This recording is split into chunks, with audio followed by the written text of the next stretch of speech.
Good morning. We've got the technology sorted, so we're ready to start. I'd like to start by introducing myself. My name is Michael Millward. This is me, Michael Millward. Next slide. Right. And I'm a firm believer I should be able to put my long career into one PowerPoint slide. So this is a cartoon of me, but it was done a few years ago. As you can see, I'm a little bit slimmer now than I was then. But I started my career in 1981, thank you. Started my career in 1981, and I worked for the UK government in the National Health Service as an HR person. I started in Yorkshire, that's a Yorkshire Rose. Whilst I was there, I studied for the CIPD qualifications and passed them all. And then from there, I ended up working all over the world. So I've worked in Asia, Australia, Europe, the Middle East, Africa, North America. The only place I haven't worked is really South America. But I came back into the UK and did my master's degree and became a branch chair of the CIPD. So the change in the logo, the new logo, was branch chair. Next month I stand down after 6 years, so I'm the longest serving volunteer branch chair in the CIPD in the UK at the moment. I'm not allowed to do more than 6 years. The T logo is for the National Training Awards. I'm one of their judges and ambassadors across the UK. But the things that might seem unusual for an HR person is, why is the Simpsons logo there and the Bloomberg logo and BBC? Well, Abeceder, the company that I set up when I came back into the UK and did my master's, owns the rights to use the Simpsons characters in the only business-to-business training product that have been approved by Gracie Films. So Homer Simpson is the world's most famous and yet the world's least competent health and safety manager. So we use that as the catalyst for a health and safety education program. Bloomberg? Well, Bloomberg is one of the world's biggest media organizations. They focus on business news. And what we did with them, we worked with Bloomberg to create a business development management program which takes news stories and creates case studies which change every week, which can be used in management development. So you read Business Week magazine, you get an extra communication by email asking you to read certain articles and then answer questions which become part of your management development. The BBC, well the BBC is the world's largest media organisation. They have a regular programme on local radio in the UK talking about HR issues. And then Abeceder, the business that I set up, it's a Latin word. It means to put into logical order or deal with the rudiments of a subject. Abeceder puts employment into logical order from an employer's perspective. We do that by providing information, products, services, and expertise. So the information, we have thousands of pages of information on the internet, lots of articles and how-to guides. H2R is our employee management software, which we have launched in Nigeria with Dohane Services. So that manages every stage of the employee relationship from hiring to retiring. We then have Workplace Learning Center, which is where we sell learning resources from various different suppliers. It is one of the largest catalogues of learning resources on the internet. And then WPIC is our insurance brand, where we took the value that was added by health and safety education and created an insurance product so we could actually demonstrate the financial gains that are a result of training. Right? So we're not an insurance company, but we demonstrate the gains in insurance from having safe employees. Now, what we're doing today is we're going to talk about non-cash reward and how we can get creative. This fits in with our hiring to retiring initiative, but what we're looking at is the way in which people are paid, and pay is not just about cash, and increasingly it is not just about cash. And as Nigeria continues to develop, it will become more importantly not just about cash. So the logo that you see there, the three sheaves of corn, right, we decided that if you do it properly, if you had 3 employees, 3 people, the person that works for you would see that their harvest would be more bountiful than someone who worked in another organization. So with a harvest, you reap as you sow, right? So if you put down the right foundations, you fertilize your earth, you put the seeds down, you water them, they get the right amount of sunshine, the right amount of wind, they fertilize, they grow, you end up with a better crop because you have dealt with put the right foundations in.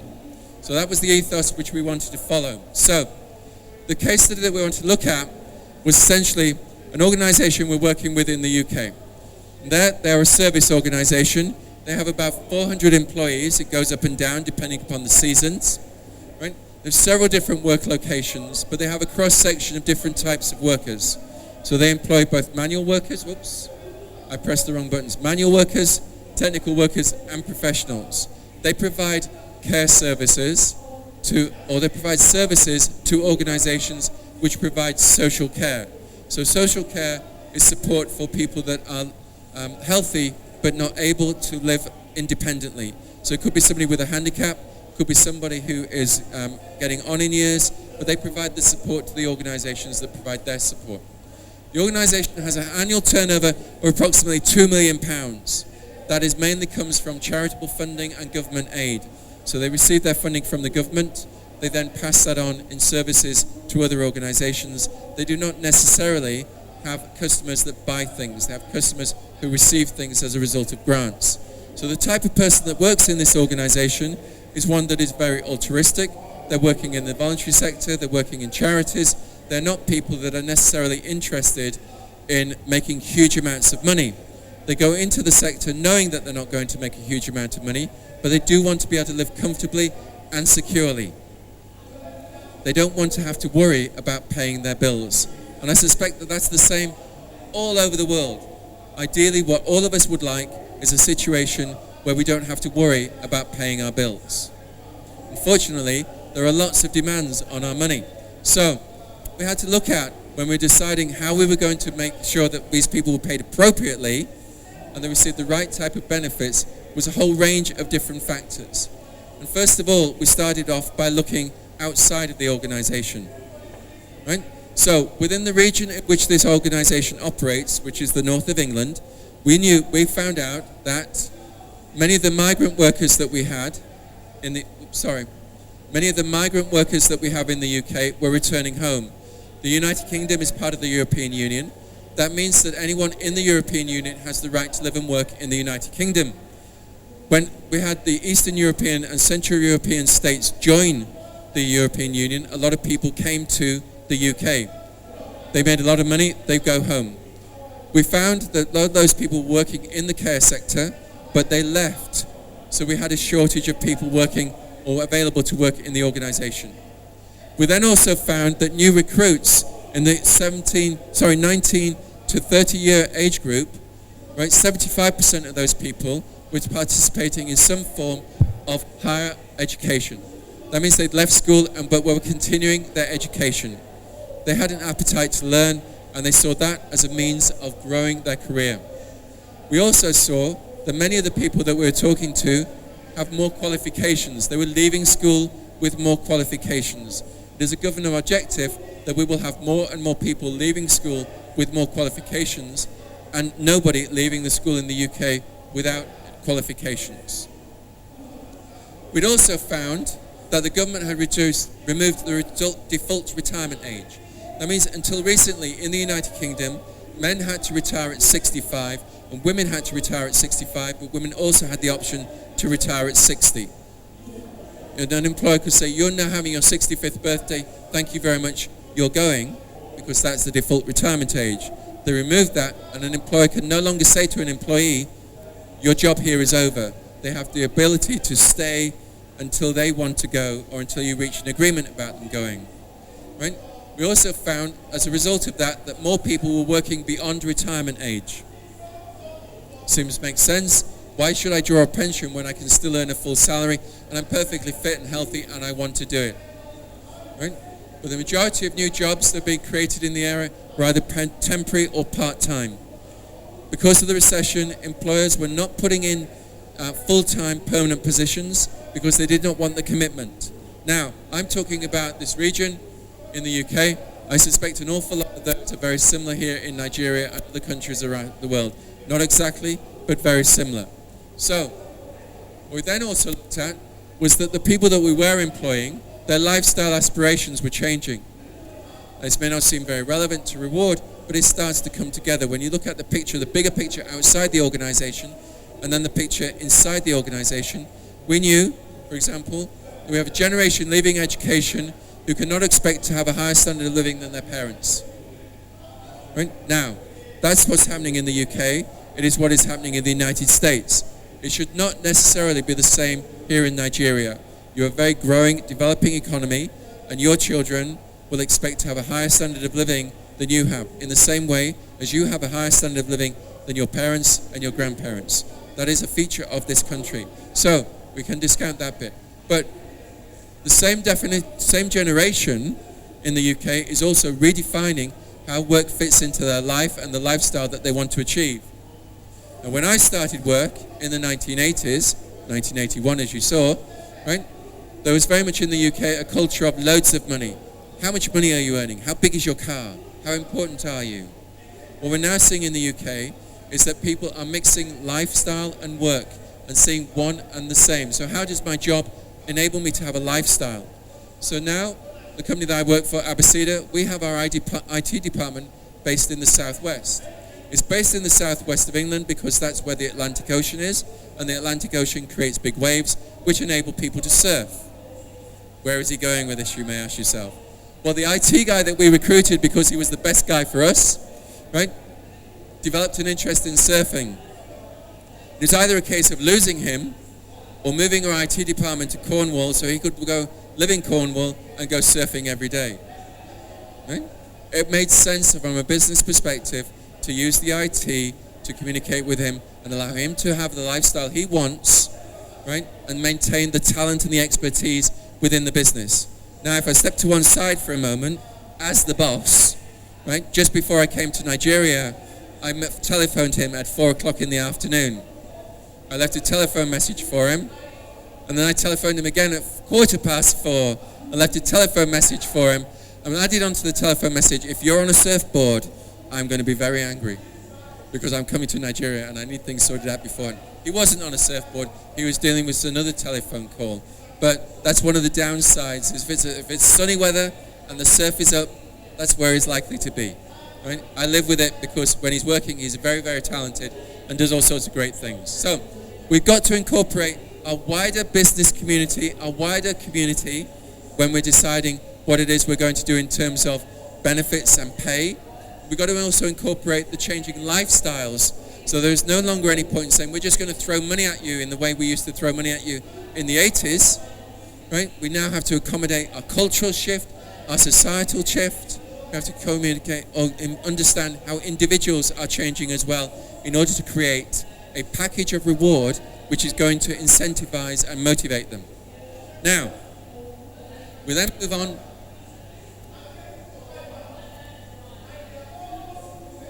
It's not moving on.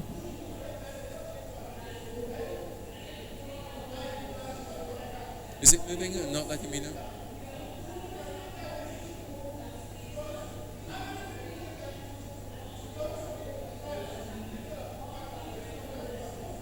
Switched it off or something. There we go. Right. When we looked at reward and what motivates people, it had three different parts. Right? And well, three parts. There are three parts. The first part was development, and this had nothing to do with cash. Nothing to do with cash at all. It was development. When we started off, I talked about the appetite for learning. More and more people in education looking to learn, to gain qualifications. So people were interested in development, right? There was then the way in which we were going to pay them, the amount of money that they received and the other benefits that they received. And then there was engagement. One thing that we noticed was that more and more people wanted to be more involved in the organization. They wanted to be able to tell people where they worked. They wanted to be proud of where they worked. They wanted to make sure that what they were doing was adding value. This is a charitable support organization. There will be something that means that your employees are also wanting to work for you. And we just come out of a talk about employee branding. Right? So we had the three parts to our remuneration package. Right? Now, development, training and development. There are formal developments and there are informal developments. Right? The formal ones, we recognized that people had an appetite for learning, right? We got people coming through school, not just attending school, but actually wanting qualifications. I'm a secondary school governor. I go in, I meet teenagers who are eager to learn. That eagerness to learn will transfer into the workplace, right? Eagerness to learn also means that you have an appetite for constant improvement. Right? You see it as not just a way to get another job, not just a way to get promoted, but you're seeing it as a way of just you are constantly learning, you are constantly trying to improve, constantly trying to be better. Right? That becomes part of your average everyday job, everyday activity. The other thing that we also noticed was there was an acceptance of change. It's no longer possible for organizations to stand still. You're either developing or you're moving backwards. Again and again we hear this, we hear it for many years, but you cannot change an organization unless you can change the people within it. And the people within it have to be hungry for that change and accepting of it. And we found that that's one of the things that was happening in the organization. We had an appetite for change, for learning, constant improvement and acceptance of change. That then meant that we could feature or build in change and reward and link the two together. Link development with reward. It didn't just become about attendance, it became about the sorts of things that you do whilst you are there. Right. Remuneration. Now, we're dealing with the voluntary sector, but we're also seeing the same things happening in other organizations as well, some which are very, very profit orientated. It was no longer just about the pounds, no longer just about the naira, no longer just about the dollars. Right? It's about lifestyle. Right? What we needed to be able to do was to enable people to fulfill their aspirations. What are the aspirations that people have? Their ambitions, the lifestyle that they want. How does your job, how does your organization help them fulfill those aspirations? And then education about managing money. It is surprising how many people do not understand how they spend their money. They do not understand about investments, about interest rates on loans and interest rates on a savings. And one of the things we needed to do was to educate people about how to use their money more wisely. Right? We saw that as part of our responsibility. One of the things that we became very aware of was what we call in the UK payday loans. So people would borrow money every week in order to cover the last day of the week, to cover the bus fare, right? Or the meals on the last day of the week before they were paid again. Right? And they pay a lot of interest on those loans, but it tidied them over until the next payday. Now, if we worked out that if we could educate them about budgets and managing money, we could remove that, which would then remove the cost of the loan, which meant they would have more money to spend. So, engagement. Now, are your employees engaged or are they just satisfied? Are they happy at work? Because you can be happy at work and to be doing nothing. You can be the least productive employee at work, but actually you're really happy because you're doing nothing. Right? Or are they engaged? Are they building the organization? Commitment to them. Shall I move it on? I'll move it on. Right. Mutual commitment. I'm sure as HR people you know all about engagement and you've had various different presentations and learned all sorts of things. But in the situation to do with reward, we were looking for mutual commitment from them and shared values. So what it meant was, in terms of engagement, if you deliver to us, we will deliver to you. Right? If you want something in terms of a lifestyle, we will help you achieve it. We will make this commitment, we will make this promise, and we will honor that promise. Right? That became one of our values. Now, what we then also have is the counter side of engagement. Now, I put a lot of words on this slide because this is important, and I will read them out to you. Right? Up to £2.2 billion worth of property is stolen by employees on an annual basis in the United Kingdom, which doesn't include the value of personal postage and personal phone calls. Right? £1.2 billion worth of things are stolen. It can be pens, paper, pencils. Yesterday I was talking about how at Christmas time, big festivities, the amount of sellotape and sticky tape that is stolen by employees from companies in the UK goes up so they can wrap their presents. Right? When school term starts, the number of folders, pads, pens, pencils that parents steal from their employers to make sure that their children have the right equipment at school goes up. Right?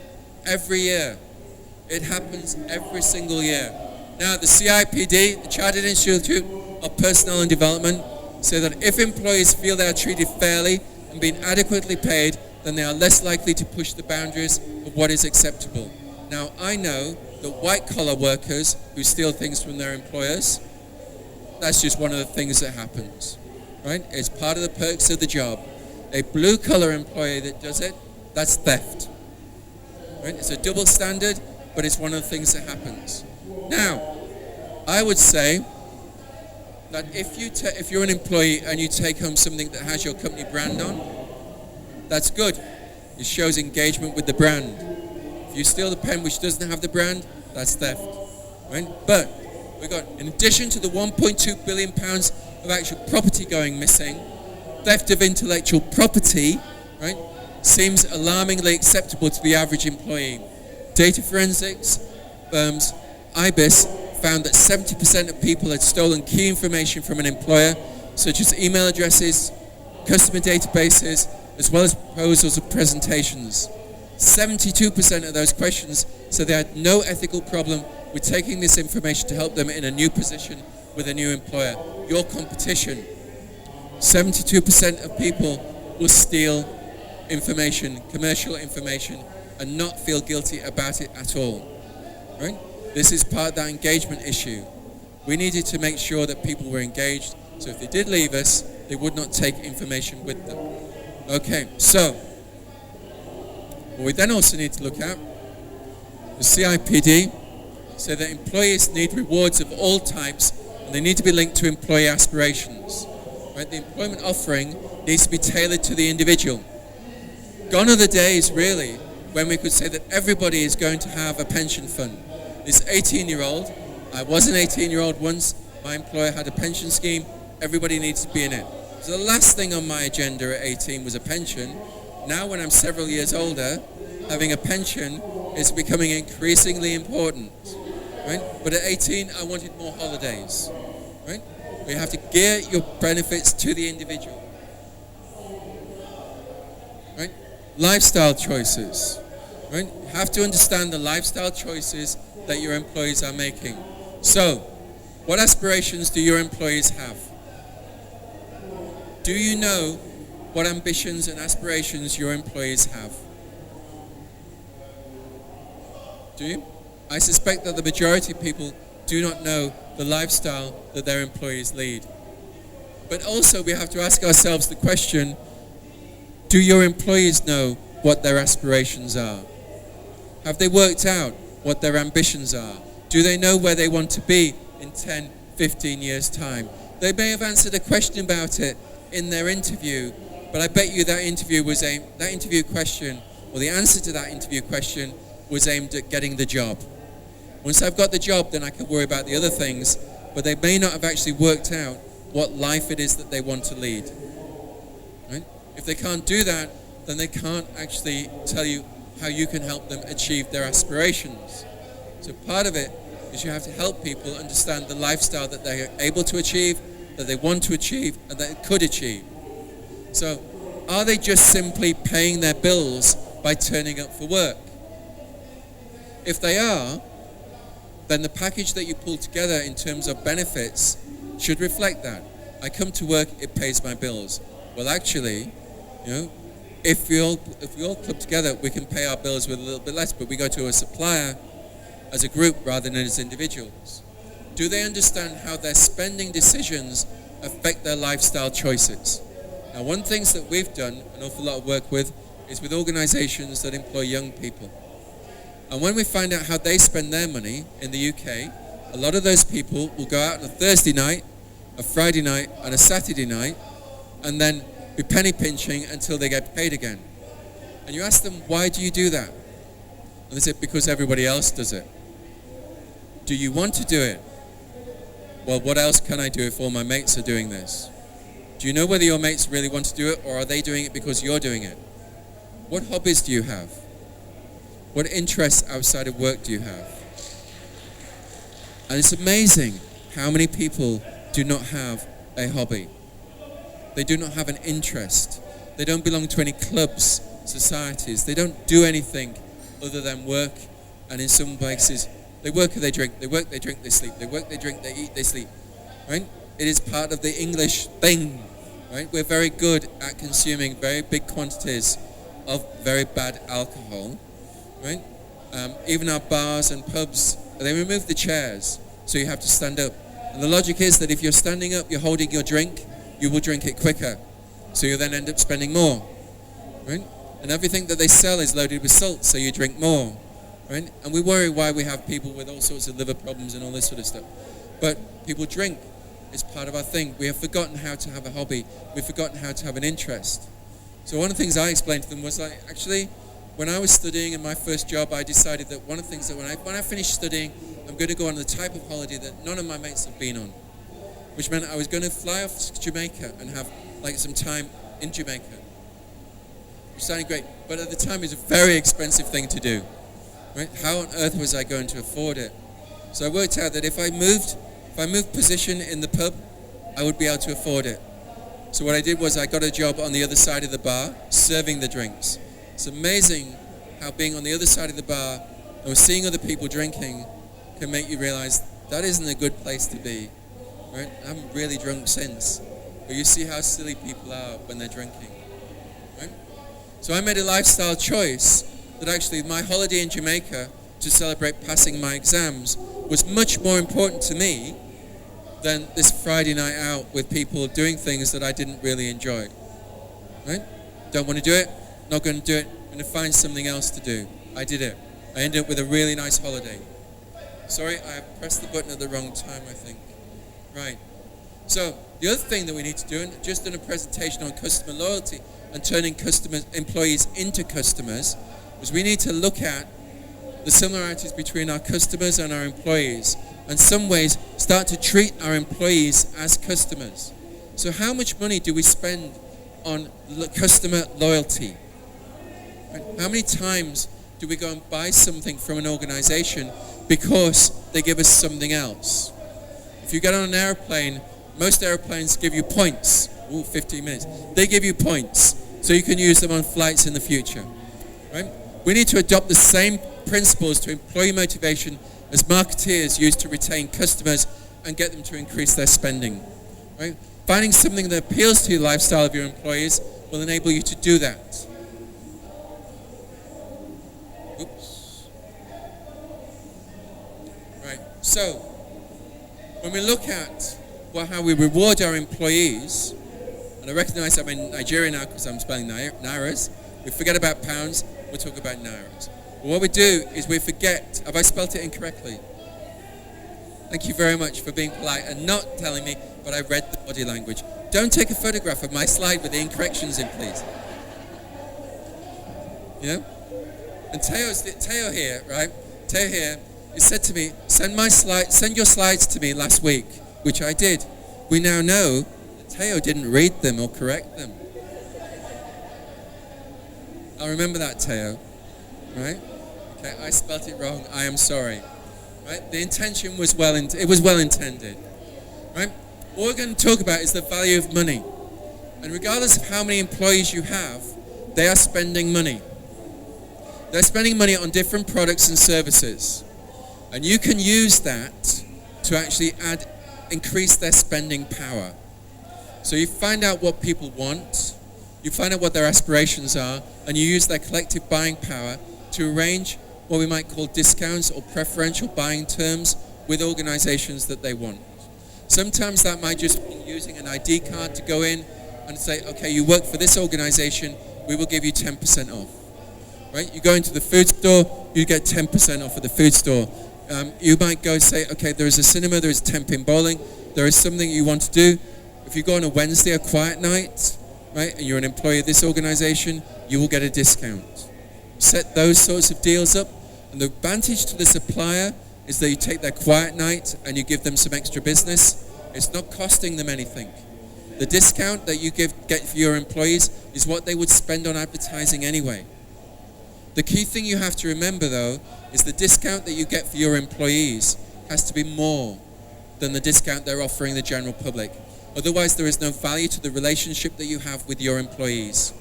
They have to see it as something that is additional to what they could get if they worked somewhere else. Right? buying in bulk. Right? You can buy things in bulk and have people collecting it from your workplace. Electrical goods, cars, all sorts of things. There is no reason why everybody in your organization cannot be driving a Toyota. If you go to the Toyota dealership and say, you can put on a special offer for our employees, we think some of them will come and buy Toyotas. Right? And what we'll do is we'll say, Toyota can come in and make an offer, it'll be valid for 6 months, and in that time we won't let in Hyundai, we won't let in Nissan, but we're constantly promoting the Toyota. So there is an incentive to them and to be able to offer you a better price. And all this is costing you a couple of telephone calls, a drink of coffee, a meeting, a discussion, and you're helping an organization to sell more, but you're doing it on the basis that you're trying to get them loyalty from your employees.